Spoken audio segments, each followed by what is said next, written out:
ಅಖಾಡ big fight ವಿಶೇಷ ನಾನು ಮತ್ತೆ ಮುಂದುವರಿಸ್ತಾ ಇದ್ದೀನಿ. ಇದರಲ್ಲಿ ಸುಭಾಷ್ ಶುಗಾರ್ ಅವರು ನಮ್ಮ ಜಾಯ್ನ್ ಆಗ್ತಾ ಇದ್ದಾರೆ, ಹಿರಿಯ ಪತ್ರಕರ್ತರು. ಸ್ವಾಗತ ಸುಭಾಷ್ ಶುಗಾರ್ ಸರ್, ತಮಗೆ ಒಂದು ಡಿಬೇಟ್ಗೆ. ನಮಸ್ಕಾರ ರಮಾಕಾಂತ್ ಸರ್. ನಾನು ಇವತ್ತು ಹಾಗೆ ಒಂದು ಸ್ಟಡಿ ಮಾಡ್ತಾ ಇದ್ದೆ. ಆ ಸಂದರ್ಭದಲ್ಲಿ ಮಸ್ಸಿ ಸ್ಟೇಟ್ಮೆಂಟ್ ಒಂದು ಕಡೆ ನೋಡ್ತಾ ಇದ್ದೆ ಸರ್ ನಾನು. ಥಾಮಸ್ ಮಸ್ಸಿ ಬಹಳ ಗಂಭೀರವಾಗಿರ್ತಕ್ಕಂಥ ವಿಚಾರ ರೈಸ್ ಮಾಡಿದ್ದಾರಲ್ಲಿ. ಇಸ್ರೇಲ್ ತಾಳಕ್ಕೆ ಸಿಕ್ಕಾಕೊಂಡಿರ್ತಕ್ಕಂಥ ಟ್ರಂಪು ಇಸ್ರೇಲ್ನ 6 ಜನ ಡೋನರ್ಸ್ ಸಲುವಾಗಿ, ದೇಣಿಗೆ ಕೊಡ್ತಾರಲ್ಲ ಅವ್ರ ಸಲುವಾಗಿ ಇಷ್ಟೆಲ್ಲ ಕುಣಿತಾ ಇರೋದು, ಇಸ್ರೇಲ್ ಮಾತಿಗೆ ತಕ್ಕಂತೆ ಕುಣಿತಾ ಇರೋದು, ಅದಕ್ಕೆ ಇರಾನ್ ಮೇಲೆ ಯುದ್ಧಕ್ಕೆ ಹೋಗಿರೋದು. ಇದು ಅಮೆರಿಕದ ಯುದ್ಧ ಖರ್ಚಿನಲ್ಲಿ ಇಸ್ರೇಲ್ಗೆ ಭದ್ರತೆ ಕೊಡ್ತಿರ್ತಕ್ಕಂಥ ವಿಚಾರ. ಬ್ಲ್ಯಾಕ್ ಮೇಲ್ಗೆ ಹೆದರ್ಕೊಂಡಿದ್ದಾರೆ ಅಂತ. ಅಂದರೆ ಯಾರೆಲ್ಲ ಎಪ್ಸ್ಟೀನ್ ಇಟ್ಟಂತಹ ಕ್ಯಾಮ್ರಾಗಳ ಮುಂದೆ ಬೆತ್ತಲಾಗಿದ್ದರೋ, ಎಪ್ಸ್ಟೀನ್ ಎನ್ನುವ ದಲ್ಲಾಳಿಯ ಎದುರುಗಡೆ ಜಾಗತಿಕ ವ್ಯಾಪಾರದಲ್ಲಿ ಯಾರ್ಯಾರ ಜೊತೆ ವ್ಯಾಪಾರ ಮಾಡಬೇಕು, ಯಾರ್ಯಾರಿಗೆ ಆರ್ಮ್ಸ್ ಮಾರಬೇಕು, ಯಾರ್ಯಾರು ತೈಲ ಮಾರಬೇಕು ಅಂತ ಆತ ಡಿಸೈಡ್ ಮಾಡಿದ್ನೋ ಆ ದಲ್ಲಾಳಿ, ಆ ಪ್ರಕಾರನೇ ಇವತ್ತು ಟ್ರಂಪ್ ಕೂಡ ಕುಣಿತಾ ಇರೋದು ಅಂತ ಹೇಳಿ ನಿಮ್ದು ಒಪಿನಿಯನ್ ಸರ್ ಇದ್ರ ಬಗ್ಗೆ?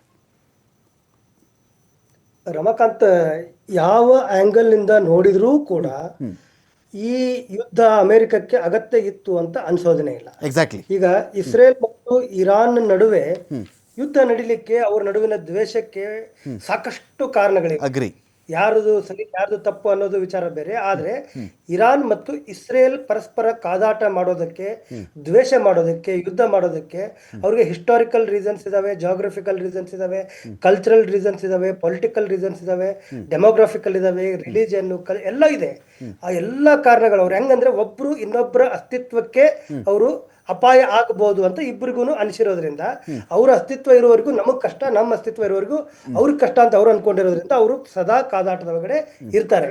ಆದ್ರೆ ಅಮೆರಿಕದ ಪಾಯಿಂಟ್ ಆಫ್ ವ್ಯೂ ನಿಂದ ನಾವು ನೋಡಿದಾಗ ಅಮೆರಿಕಕ್ಕೆ ಈ ಯುದ್ಧ ಟೋಟಲಿ ಅನ್ವಾಂಟೆಡ್, ಇದು ಅಗತ್ಯನೇ ಇರ್ಲಾರ್ದಂತ ಒಂದು ಯುದ್ಧದೊಳಗಡೆ ಡೊನಾಲ್ಡ್ ಟ್ರಂಪ್ ಅಮೆರಿಕವನ್ನ ಹೋಗಿ ಸಿಕ್ಕಾಕ್ಸಿದ್ರು, ಅಮೆರಿಕನ್ನರನ್ನ ಸಿಕ್ಕಾಕ್ಸಿದ್ರು.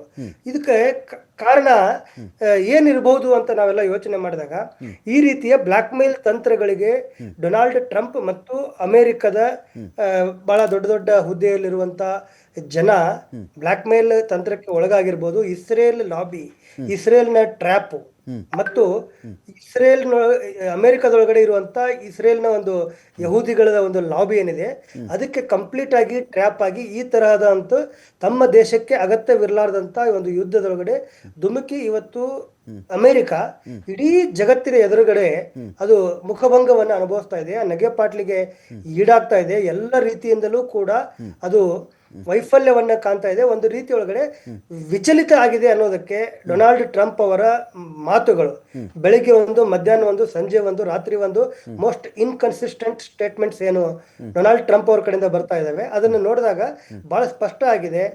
ಅಮೆರಿಕ ಈಗ ವಿಚಲಿತ ಆಗಿದೆ, ಬ್ಯಾಕ್ ಫುಟ್ ಅಲ್ಲಿದೆ. ಹೇಗಾದ್ರೂ ಮಾಡಿ ಈ ಯುದ್ಧದಿಂದ ಎಕ್ಸಿಟ್ ಆಗುವಂತ ಒಂದು ಪ್ರಯತ್ನವನ್ನ ಮಾಡ್ತಾ ಇದೆ. ಆದ್ರೆ ದಾರಿ ಅಷ್ಟು ಸುಲಭವಾಗಿ ಕಾಣ್ತಾ ಇಲ್ಲ ಅಂತ.